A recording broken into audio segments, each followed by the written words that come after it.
We've all heard horror stories about cheaters at the game table, but how common is cheating, and what should we do if we come across it? Today's guest is an absolute blast, so you're not going to want to miss this one. Stay tuned. My name is Tanya, otherwise known as the War Mistress. I've painted some minis, I've played some games, and I'm on a mission to be nice and roll dice. Welcome to another episode of Be Nice, Roll Dice. I'm Tanya, and I'm here with Val Heffelfinger today. Val, how are you doing? I'm doing just fine, Tanya. How are you? I am doing all right as well. So, for people who may not know who you are, why don't you go ahead and explain who is Val Heffelfinger? Who is Val Heffelfinger? Well, it's a nom de plume that I adopted. What? It's not your real name? Not a real name. Not a real name. As a Couldn't matter, fool well, me. my middle name is actually Valfred. That's true. That sounds like the not true Sounds like part of what I've BS. said so far. But like Alfred, but with a V. Okay. That was my grandfather's name, who's a very, very old Estonian man. And no, I just sort of adopted it for a little Google protection because when I fell pretty hard for this 40K stuff, and professional stuff happens, and probably best that the first thing they see isn't like 20 million words about what I think about Warhammer and like all the podcasts. They can find out about that later. That's more of the deal closer. You don't want to open with that, right? I got you. It's like what you tell them in the actual job interview to just seal the deal. That's right. Yeah, gotcha. That's right. Gotcha. Or maybe in the body of the resume, not in the cover letter. Gotcha. Gotcha. Once you got them warmed up, looking for that transferable skill. That's what they're looking for. So you're a podcaster. I have gotten into the podcasting. I guess I kind of came at it by way of tournament going. I got really into when I started back into 40K back in, I think it was about 2015, so middle 7th edition. I was sort of a deeply closeted 40K player. That's another reason probably for the alias. So I was spending a lot of time on podcasts, like listening to podcasts. And the conversations were a little one way for me. So I just started messaging them like they were my friends. And for some reason that worked. And eventually I started getting invited on shows. And that's kind of how I wound up doing the podcast. I wound up doing my own show with Peter the Falcon. It's like my favorite. It's my favorite. You like that show? Yeah, it was my favorite. Yeah. Well, that is really nice. Awesome. Mm-hmm. We put a lot of work into that show. I know. You could tell. And but as tournaments come back, it's like, oh shit, do I want to put all that work in that show again? Yes, do it. So yeah, we'll see what happens with old Stats Center. All right. I've gotten used to just showing up again. Like there's no crap. I don't have to edit anything. So I've been spoiled by just borrowing other people's shows. For a long time, I would go on Forge the Narrative, Chapter Tactics. Forge the Narrative is now my favorite podcast.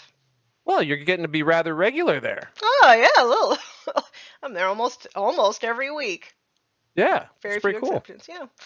Yeah. So I just wanted to do a little aside, but it's funny that you say that you just talk to people like they're your friends, and then all of a sudden you're like doing stuff. That is how I do everything. I'm just like, everybody's my friend, so of course they're going to want to do stuff with me, right? Because we're friends now. Yeah, I mean, it seems to work fairly well. Yeah. And I also went to a ton of tournaments, so I actually got to meet a lot of folks over time.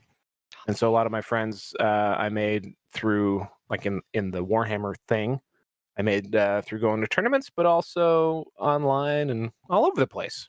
Mm-hmm. Mm-hmm. And there's even a good chunk of them I've never even met, and I talked to them more than what I used to call my actual friends, but they've definitely become my actual friends. The internet, you are a crazy place.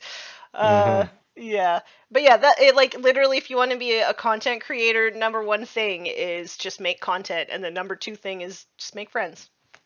And we'll all follow. I went the other way around, and it worked well too. I didn't say that they had to go in that order. Those are the two things that I think you got to do. Okay, so our topic today. Yeah. is how do we deal with cheaters? And it's funny because normally I have like a little bit of experience with the topic. This one I Right. don't really have a lot of experience because the only like true cheater that we had in my in my local meta was Was it you? no, Are you the cheetah? no, it wasn't me, but he was sort of I like thought we were talking about cheetahs, and now cheetahs. I'm disappointed. I thought we were going to discuss some wildlife. Thought we'd get some David Attenborough film going on. Oh, I wish that I could A do cheetah. like Cheetah, get voices it? and stuff because then I would do that. Brutal dad joke. Yeah. Anywho, And they yes, you were follow saying me you've only had one. everywhere. You were saying you had one cheater Yeah. in your neighborhood. Yes, and so when I was coming into the group, he was being actively pushed out of the group. Mm. So my only like experience so far to really like my only chance to experience cheating, like true cheating, um, was gone by the time that I was starting to go to tournaments and Really stuff like missed that. out. You really missed out on that. Right? Right? But that's why I have you here to tell me all about it. Right? Yeah. Okay. Yeah. Yeah, I think so. Okay. So you just want me to you want to prompt me? Where are we going to start? Where Yes. do you want to go? I'm going to prompt you. Okay. So, I consider myself a developing player, right? I Mm-hmm. have a pretty good understanding of my own codex, but I don't have a very good understanding of a lot of other codexes. Right. Codices? So when I Yeah. go to the game table, I won't necessarily know if somebody is cheating.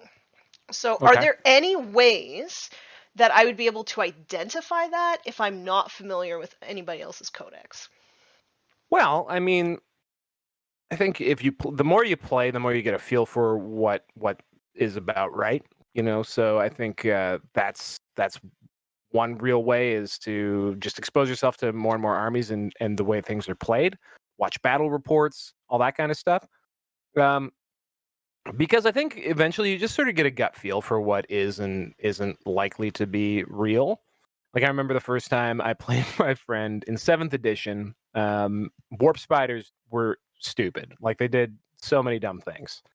And I remember he was like a guy I grew up like from childhood with, and I was like, "Shut up, man! You're lying. Give me your let me see your code," because it was absurd. Like they were absurd, and he wasn't lying, and it went from there. I think um, for the most part, like the types of like explicit cheating will be done more in the margins. So there's like a concept known as what bidding, essentially. And I don't know how much this still goes on, but nonetheless, this was a thing for a little while. And essentially, a KG vet player, dickhead, if you will, might test you a little bit and see how much you may or may not know. And so they might say, I'm going to move 7 inches with a model that moves 6 inches and see if you know that that's not true.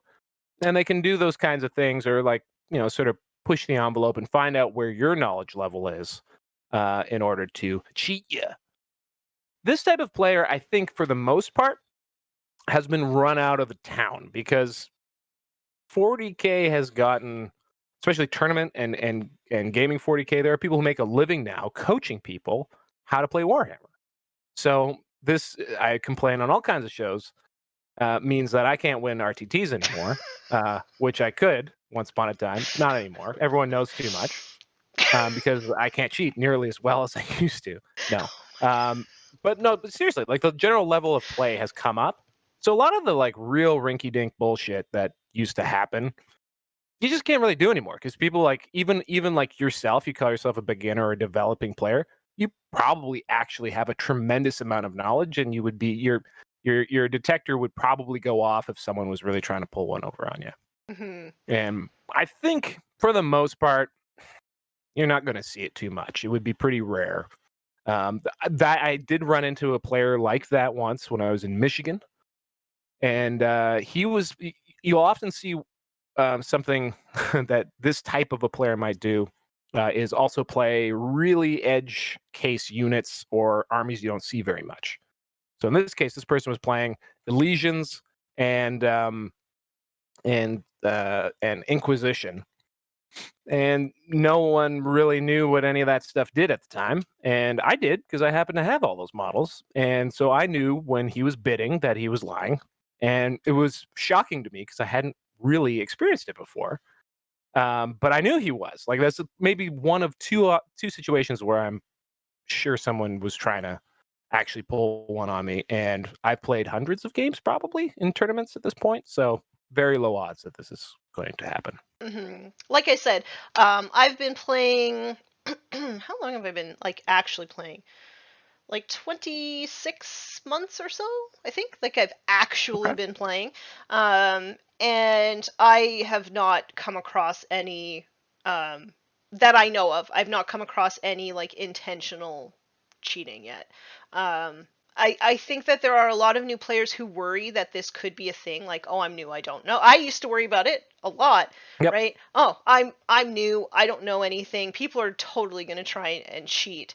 And actually, the opposite is true. I find, especially in competitive circles, like if people know that you're new at a tournament, in general, they're not going to try and just like make you have a bad time, right? They're going to remind you of things, and they're going to make sure that you learn something at the table as well.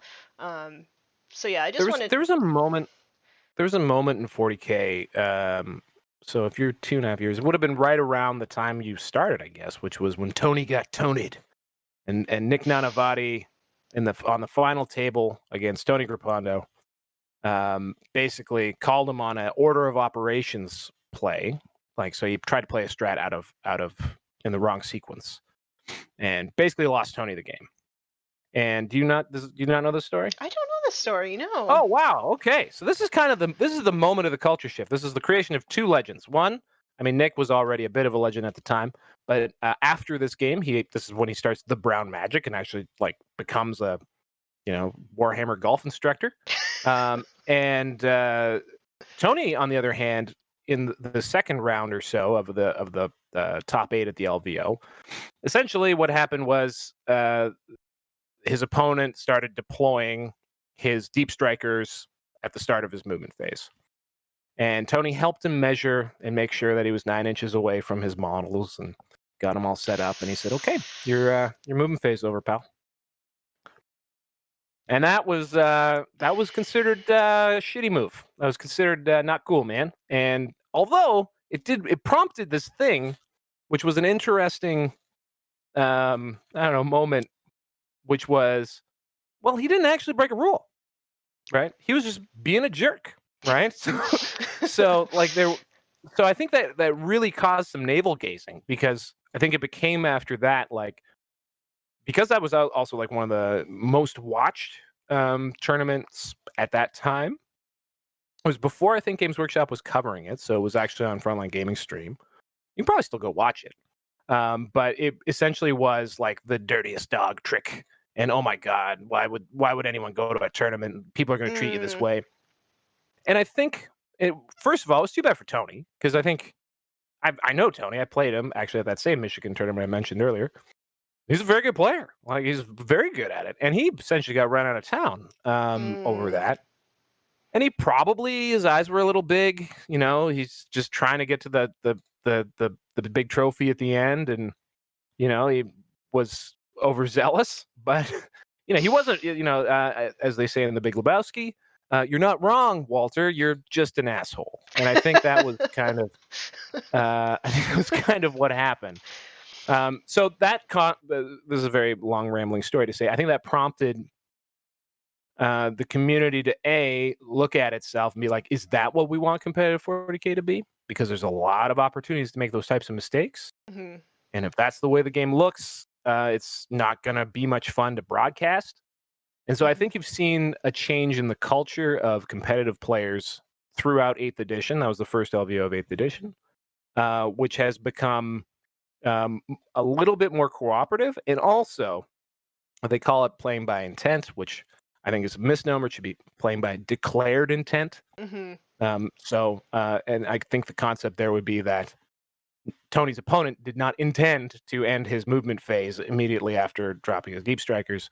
That was a boo-boo. And so I think you'll see guys like Siegler now, like, and Oh my goodness, how can I blank on his name? John Lennon. Also, John Lennon. Good gracious. John Lennon, be mad at me if you hear this. But those guys, I think, essentially invented how to play a really consensual, high-level game of 40K. Mm-hmm. And watching them play, I love to just shout them out as guys who are impeccable at making sure their opponent knows what they're doing as they're doing it, even maybe a little bit before, just so that there's always agreement that what's happening as it happens is agreed. The game state is agreed upon, because this game can get it can get a little loose, right? So there can be, and in those margins, you can be outside of charge range or you can be inside of charge range. So you want to always make sure as you're going that your opponent agrees that you're within 3 of that marker or whatever. If it turns out you're 3.25 away later, well, we already agreed I was there. Yeah. And that was the intention. But you can't say I meant to be there. I think that's the difference. Yeah. I think a lot of people will say playing by intent means that if I'm near enough to the marker, well, obviously I intended to be there. No. I think it really has to be clear, declared intention of what you were doing. And if you want to know how to do that, I hate to say it, but you're going to have to tune into The Art of War and watch those guys play, because they're very, very good. Not only that, if you are a beginner player and you want to learn how to play the game and table etiquette and all of that, those gentlemen on The Art of War, they talk out like all of their ideas that are going through their head, like not only just like the intention for like their opponent, but also like as somebody who's watching the game, them speaking out their intention like that, it really actually makes the game a lot more enjoyable to watch. So yeah, Yeah. I would recommend that as well. And actually, I mean, I've heard Siegler take it even a step further than that, in which he will actually collaborate with his opponent in the end game and be like, here are the different ways you could beat me. I think that's a bit too far, but it It is, also yeah. comes from a slightly cocky place. Not cocky because he knows what's up, but it's sort of like a Babe Ruth thing where you call in your shot, right? Like He's not writing checks that he can't cash, though. that's right. Yes, the check is good. The Yes. check is good. Yes. But yeah, so that's probably more than I think any of us need to do. I can, I'll take it if you screw up in the last turn and I win. That's fine with me. That's the only way I'm gonna win, okay? So yeah, how do we get started about here? Oh yeah, I was trying to talk about sort of the culture, how it shifted from that really tight style to a much more collaborative way of playing, which in a scenario where we don't have real strict not strict, but functional referees who would be the ones to do that, right? If we lost the ability to be collaborative, like if you're watching a game of soccer, the ref can let one team play the advantage. So there may have been a penalty that should have been called, but because it favors the team that would have received the benefit of the penalty, they can let the play continue, right? So they have the ability to judge whether or not they call a penalty or whatever, and they have an ability to interject in the game when either someone has been taken advantage of, or if they feel like wasn't a big enough deal, let it go. So there's a lot of discretion in reffing. Yeah. So we kind of touched on it a little bit earlier about how real legitimate cheating is very rare. Do you think, so obviously you believe that, but do you think that sometimes people misinterpret a misinterpretation of the rules as cheating? Yes, yeah, absolutely. So first of all, and I was thinking about this before because I've had friends criticize me and say that I'm someone who I will always my general belief in life is never attribute to malice that which can be explained by incompetence. And maybe that's just because that's what I'm like in the world. If I do something that hurts somebody or breaks a rule or something, it's probably because I screwed up. It's not because I meant to screw you over, right? So I think that's my general. I see the world as I see myself, right? So I tend to give the benefit of the doubt. That being said, there are real cheaters out there who are just trying to win at literally at any cost. That's what I consider an actual whack player to be. And when you have to play them, that's not a good experience for the person who's being cheated. And so I can't. Yes, it's rare, but people still get cheated at tournaments. It does happen, and it's not a great experience when it does happen. So, yeah. Second of all, which would be, what was it? Sorry, what was your question? Crap! Do You you don't think edit. Go ahead. I don't edit. This is all one take. um, do you think that Just repeat what you said. do you think that sometimes people mistake a misinterpretation of the rules as cheating? Yeah. Okay. There we Yeah. go. So this is the other thing. So I don't know. Do you have a sporting background? Do you not? Yeah, recreational sports. Yep. Yep. Yeah. Yeah. I did some recreational stuff too. Not always sports. Um, but the in the sports scenario, which I think sports is a really good background to have to kind of understand this concept. So what sport did you were roller derby? I did. I did roller derby. So I imagine people can cheat at roller derby, Yeah. Yeah, right? they can. Okay. Yep. Now, what was the threshold of bullshit that had to be crossed in order to be called a cheater in roller derby? Oh my god, you had to be like a veteran skater. But you also probably had to do some really serious stuff. You had to do Like it you more probably like you had to do it like more than 3 times. okay. But I assume so. I guess what I'm driving at is like in sports, often there's like something like an offside call. There's illegal procedures that might happen. Yeah. There's in hockey like you'll have high sticking. Yeah. You'll have all these things that would give you an advantage if they Mhm. were not called, but they get called as penalties. Mhm. You're not called a cheater. You have Right. broken a rule, but you are not a cheater, right? So cheating is generally speaking reserved for things like performance enhancing drugs, getting an unfair advantage, either by like stealing information from the other team, juicing your bat, like filling your bat with cork so you can hit the ball farther.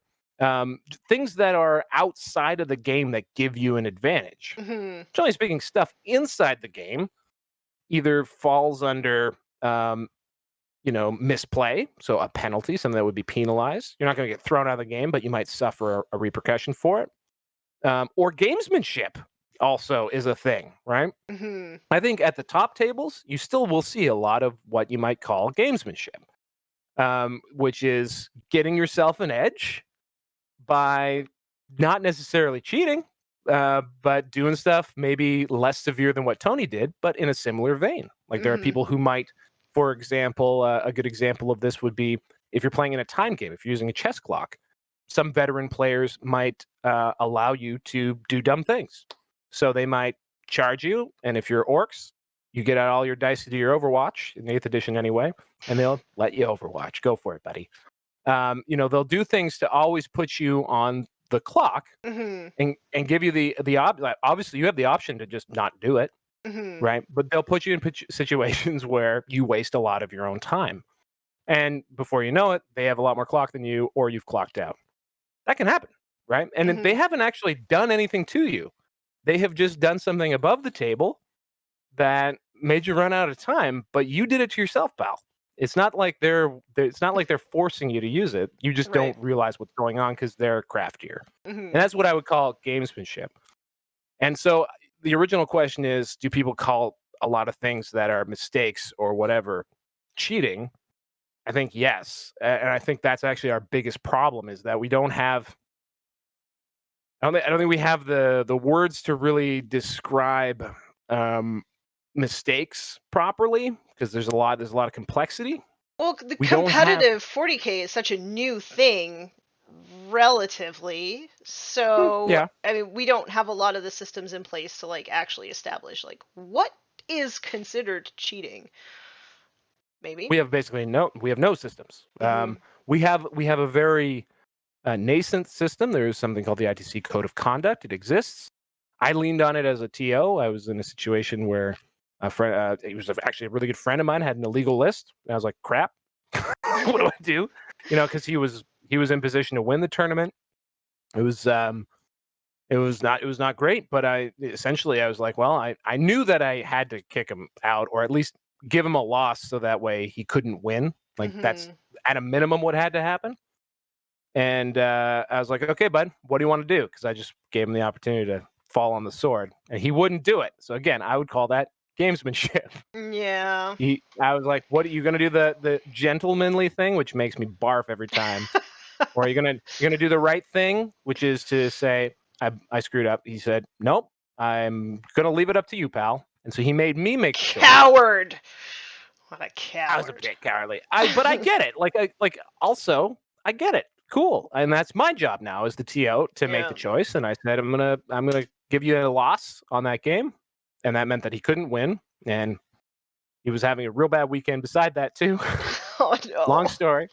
And it was like the cherry on top of just a big poop Sunday that he had that whole weekend. Yeah. And so he packed up his bags and he hit the road. But like I had the ITC code of conduct there, and I looked and I was like, okay, legal list. Here are the different infractions that I could enforce, and okay, it's not insane to just say that he has to take a loss, and it made me feel a lot better about the call, right? And so having rules, I think a lot of people resist having something as detailed as the ITC code of conduct because it starts feeling like, like you got all these people who now are going to game these rules. They're going to do what Tony did. Whereas really, it just gives you framework for how to deal Yeah. with that scenario, right? Yeah. Because it could be I look in that and I think about the situation that's in the tournament, and it may not have been material. In this case, it was material. And because it was, I knew that one of the heavier penalties was appropriate. So that's Yeah. something you can do. So having actual like language around this stuff, understanding that he wasn't I would never call what he did cheating. Also because I have a screen cap of him saying, "This is the battle scribe I use," and it was a picture of his calculator, which included the error he made in adding up his points. So like, I knew that it was a genuine bone up, right? But Yeah. a lot of people would have shouted at him, "Cheater." Scarlet letter, right? Well, it wasn't cheating. He shouldn't win that tournament. He Yeah. should What happened was what should have happened, and I Yeah. wish that was what always happened. Um, but I would never call him a cheater. He screwed it up, and he got DQ'd, and that happens. And I think TOs and players are all real tense about this, like because I think it's largely due to the fact that everyone gets called a cheater For that screws up. everything. Yeah. Yeah. When really he made a mistake and he suffered the penalty for it. So that's what's appropriate. We need to just coolly, calmly apply the correct sanctions when mistakes are made. You mean not just blow up and head to the internet to whine and complain about how things are being handled? Because I thought that was what everybody did these days. And to an extent, I mean, I'm actually not usually on those threads anymore. Uh, But yeah, I think the cries of cheating and stuff like that are generally speaking people who do stay home. I would bet a lot of them are not people who yeah. actually play. Yeah. Okay, so that being said, so real cheaters do exist. They are rare, but they do exist. I personally think that they are very bad for a local gaming group. Yeah. And I personally feel so in my gaming group I said that the one that we had was chased out, and that was Alex McDougall that did the chasing. I was gonna say it was Alex McDougall. Yeah, no. Alex McDougall is like the nicest dude. Seriously. He is the nicest dude, He is. 100%. And he takes a lot of ownership of our local gaming community in my town. So yeah, and he had made and he's like the most level-headed person that you'll ever meet. Like he gives everybody the benefit of the doubt and all of that. So like for me, I know that this person who is chased out of our town is like 100% a cheater. First off, as Alex McDougall said, you need to get out, right? Yeah. And I do think that is the right call. Do you think that do you think that we should tell habitual cheaters to just leave and not come back, or do you think that we should tell them to act right? Like what do you think is the best call? Well, it's tough, right? So, I mean, again, the only analogies we have are like civil society and a microcosm of that, sports. So, what gets you a lifetime ban from sports? It's a pretty high bar, generally speaking. Again, it's going to be like performance enhancing drugs. You bribed a ref. You gambled on the game you were in. This kind of stuff. Generally speaking, there might be a sanction, though, that falls somewhat short of that for other kinds of gross misconducts. And that might be what happens. I think if you have the example of someone who is clearly cheating, is a problem, and it's a smaller group, then saying, you know what, until you clean up your act, you don't get to play here anymore for X amount of time is completely reasonable. And if they're toxic enough and you don't want them around, well, yeah, then they don't get to come around. I think you get some bigger question marks when you have that cheater sort of making their way around the tournament scene, because often tournaments are held in different regions, and you don't know the personal history of every single player there. So that's caused some consternation lately in scenarios where we're advanced enough that we probably should have some sort of system to say, like, hey, this guy's been DQ'd from 17 different events. Why is he still allowed to play in this one, right? And at that kind of point, generally speaking, it's reasonable to think, hey, yeah, bigger sanction needs to be levied here. I don't know what that player was doing, but I assume if Alex McDougall was like, dude, you gotta, if you've gotten to the point where Alex McDougall doesn't want you to hang out, you probably need to go home. It was multiple things too. It wasn't just cheating, but cheating was like the thing that kind of spurred it on. So yeah, I think I think if you're cheating at a local store and no get stakes good, and stuff, scrub. like that person's probably legitimately that person's probably got other stuff going on, right? And that's more to me. That's kind of a sad scenario, and sometimes those people need help, and sometimes that help is, hey man, you're gonna be ostracized until you figure your stuff out. So. So in general, like I think how Alex handled it, because I just know I wasn't really around in the tournament scene then, but I heard all the stories. And I think that this person was given multiple chances in multiple regions. Yep. And they just sort of proved their colors over and over again. And however, I do think that our group also, like, if this person came back and like legitimately said, like, hey, look, I'm really sorry, like I messed up, I want a second chance, like I think the majority of us would allow them a second chance. Um, yeah, I do think that second chances and benefit of the doubt are really important when dealing with, because it is like, think about the hobby. Like for me, my hobby is like life encompassing, right? I love playing with my friends, and like if I wasn't able to go to the game store anymore and play, I mean obviously I can't because but like if I couldn't have my friends over to play or anything like that, I would feel really lost. And I think if somebody wants to make amends, I do think that we should give them the benefit of the doubt that they could probably change. Yeah, maybe. And again, I mean, every situation like that is different. And I mean, that's also, it does sound like, I mean, if you got someone like driving 3 hours to come play in your RTT, they're either a really big fan of tournaments, or that's the only place they can play. So it's maybe have a look and see what's going on there. But It's a little bit yeah, different in BC though, because we don't have a lot of events. So right. a lot of times Yes. we do drive 3 hours for our TTs. That's right. Well, even Ontario. Oh, not these days. When I first started playing in 2015, yeah, you did have to drive 3 hours sometimes, but not these days, which is great. Well, non-COVID times. You still do in BC. There you go. Well, Yeah. through mountain passes, chased by cougars. Yep. No cheetahs though. No cheetahs. No. No, McDougall drove out the cheetahs.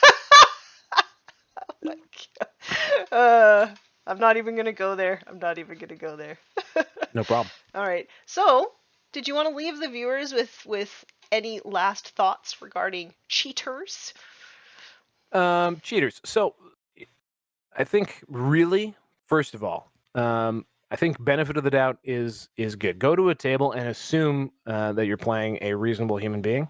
I mean, as reasonable as someone who plays Warhammer 40,000 can possibly be. Anyway, we're all a bit deranged. I think that's first and foremost the thing, because goodwill, usually, generally speaking, begets goodwill, and that's also going to serve you very well in your experiences playing in tournaments. But after that, keep your wits about you. If something doesn't sound right, there's nothing wrong with confirming whether or not that particular rule actually works that way. Because the other thing that'll often happen is like, and this is what happens with me, like as in my opponents, they will say, you sure? And I'll say, nope. And I'll go and I'll look at my strat and I'm like, it was an and, not an or. Or it was an or, not an Yeah. and. And I'll be like, damn it. Sorry. My bad. Yeah.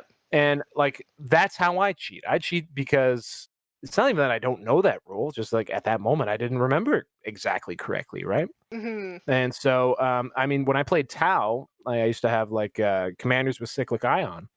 And I would tell people at the beginning of the round, I'm like, look, I know this sounds like I'm trying to screw you, but I never remember the gets hot.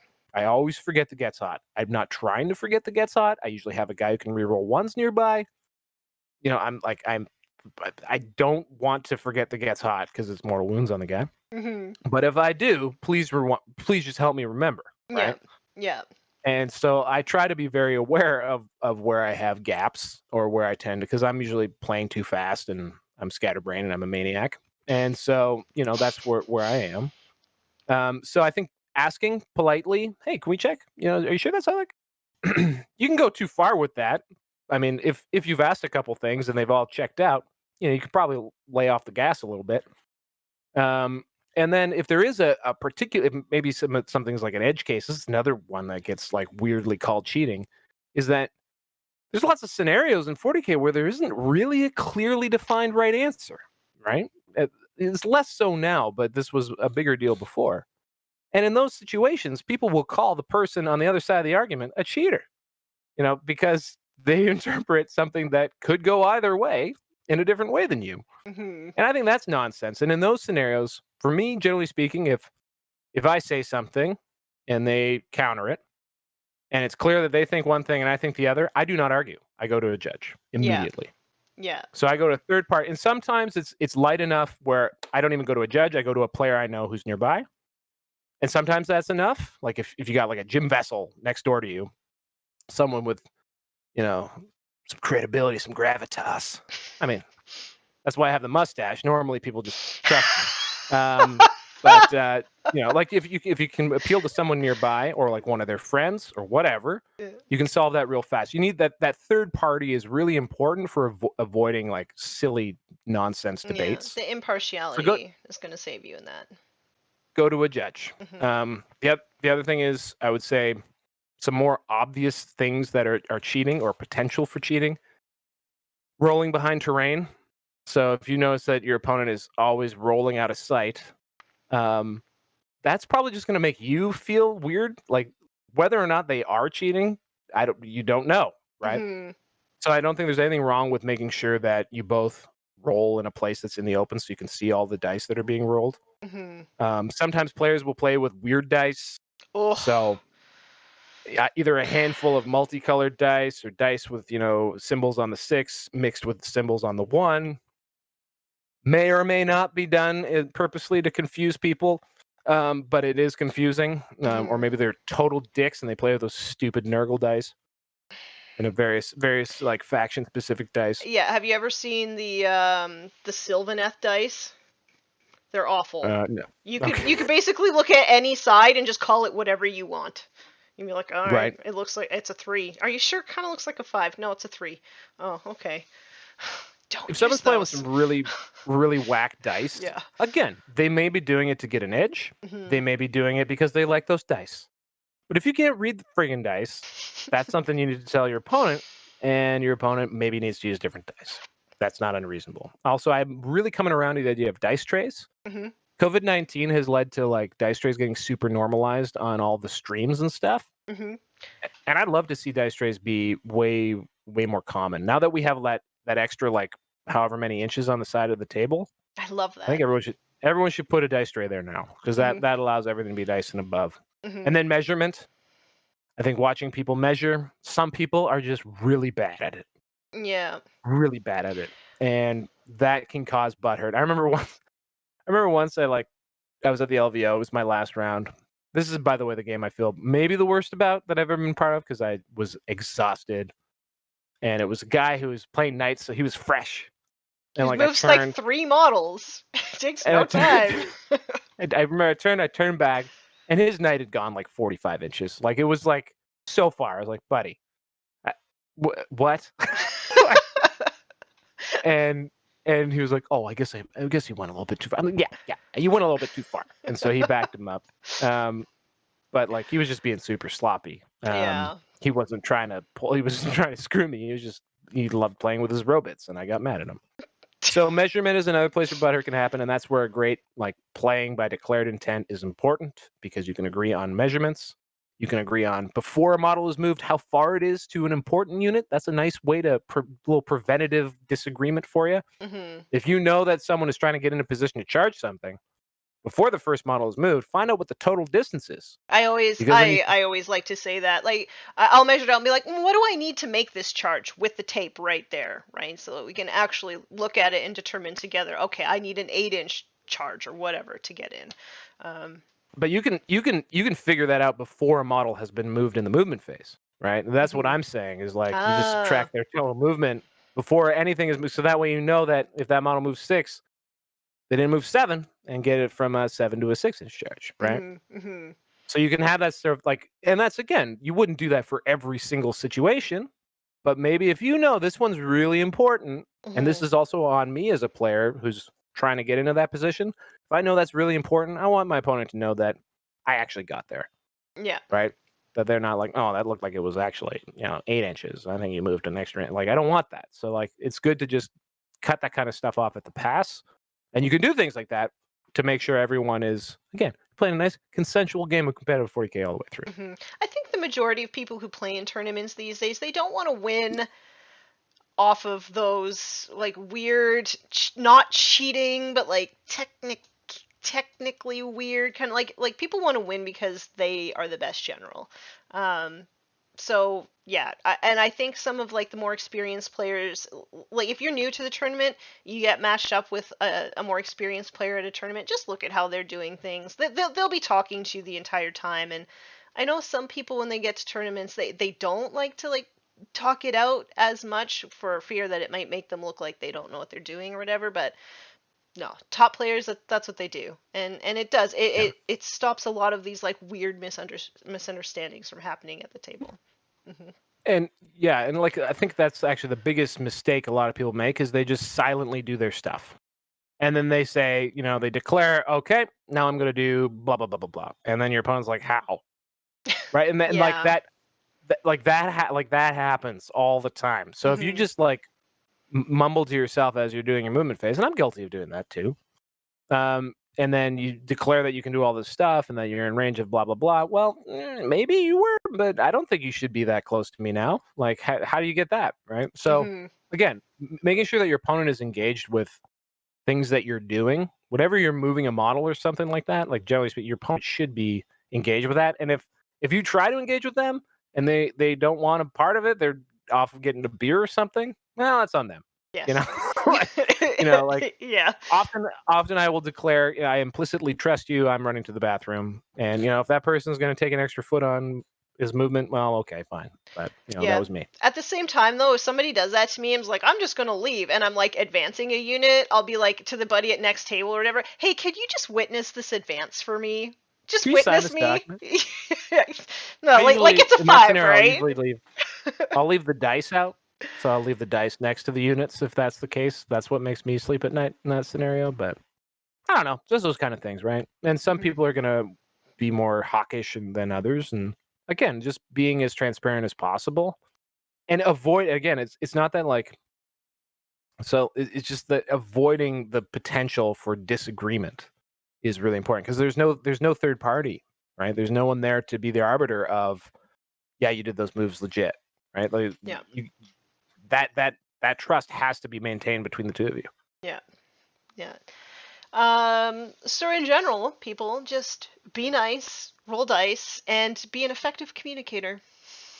Yeah, yeah, it's Yeah. super important for this game. Yeah.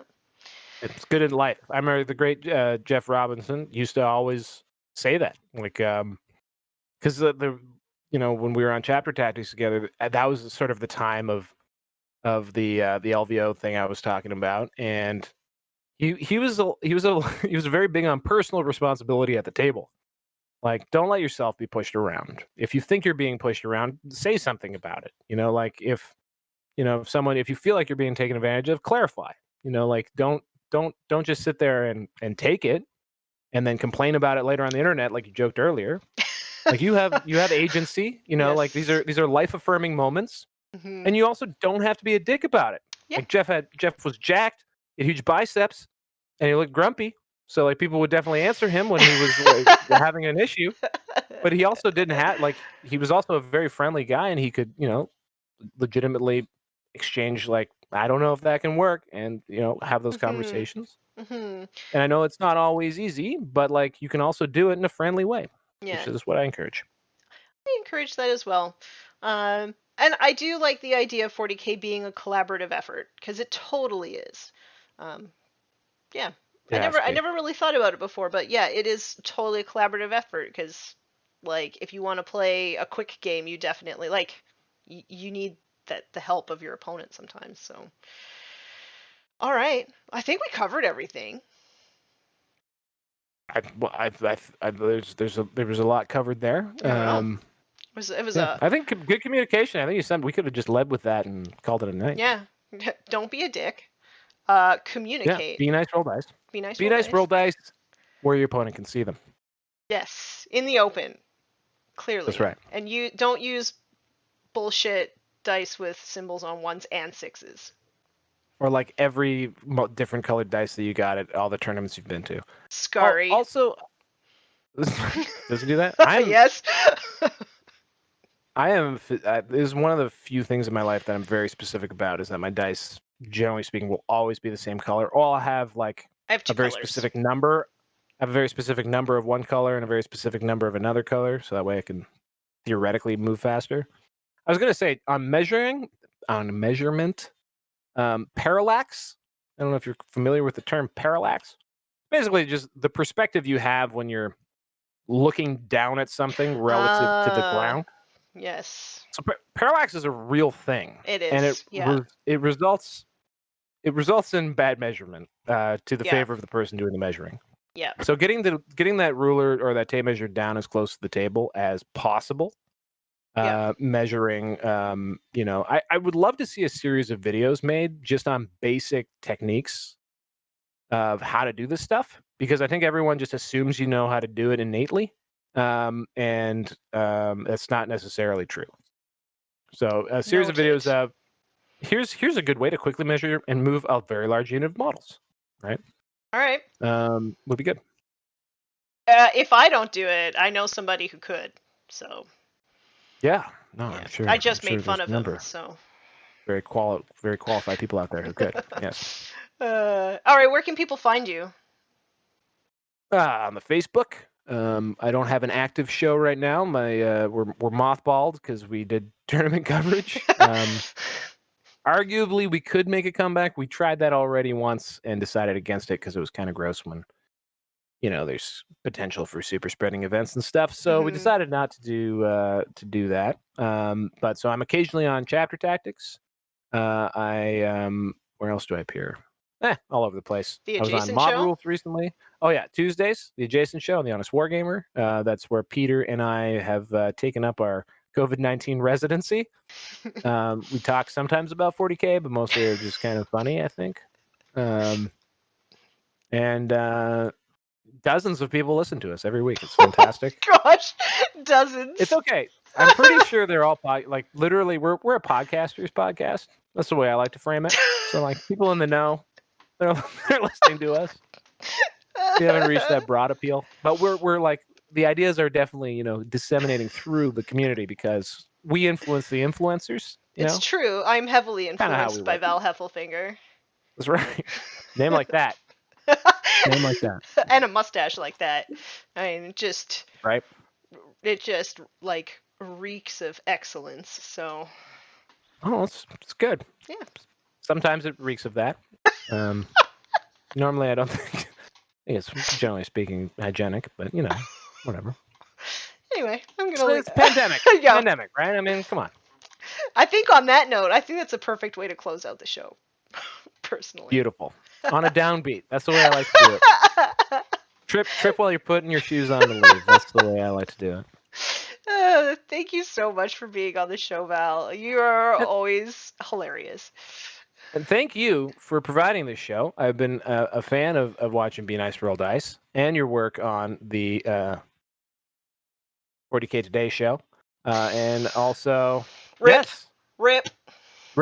I remember where I was when John Damaris pitched that idea to me, and I said, "That's the dumbest idea I've It ever was heard." so dumb. Don't do it. Don't do a daily podcast. Well, why would you do that? And Because then he's he did it, sucker for and punishment. it was great. But I was like, cool. And then it lasted longer than a week. I'm like, maybe they got something going here.